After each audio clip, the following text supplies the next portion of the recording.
डिम डिम डमरू बजावे बाबा जसोदा के पुकारे हो।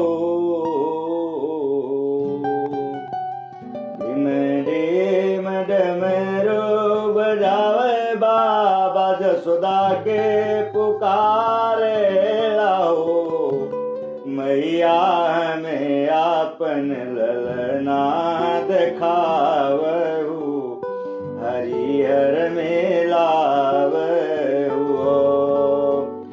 मैया हमें आपन ललना दिखावहु, हरिहर में लावहु।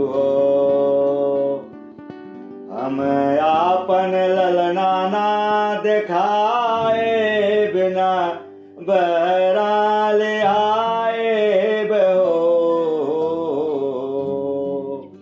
हम आपन ललना दिखाए न बहरा ले आए बहो। बाबा असुरन के डिठी लागल इहवा समुझी नाई पाइलो।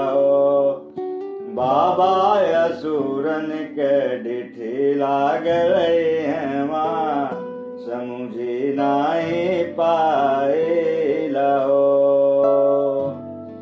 बड़ा दूर से आए बाड़ी चले के देखे बिना ना जाए बहो। बड़ा दूर से आए बाड़े चले के देखे बिना ना जाए बहो।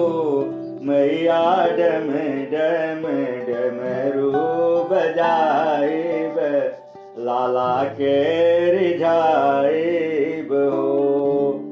मैया डम डम डमरू बजाइब लाला के रिझाइब हो। गरवा में सांप तोरे लटकल, कनवा में बिच्छू झूल हो।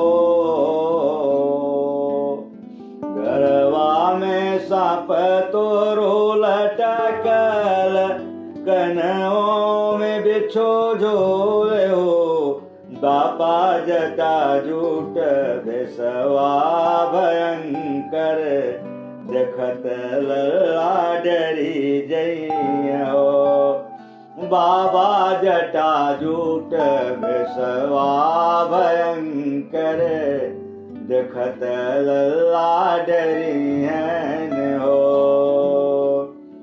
पूरन मासे काके समझवले, जसोदा के मनावले हो। आजी काकी माता के समझावले, बहुत मनावले हो। लता ललना के साधु के देखावहु, आशीष उनकर पावहु। जसोदा ललना के साधु के देखावहु, आशीष उनकर पावहु। जसोदा ललना ले आवले, बाबा के देखावले हो। जसोदा ललना ले आवले, बाबा के देखावले हो। बाबा रस राज रूपवानी हारणी, नैना जुड़ावत हो।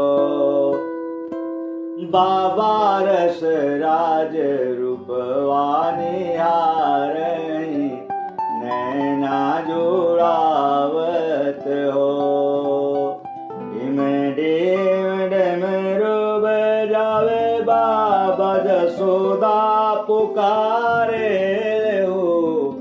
बाबा बाबा डिम डिम डमरू बजावे मैया के बुलावे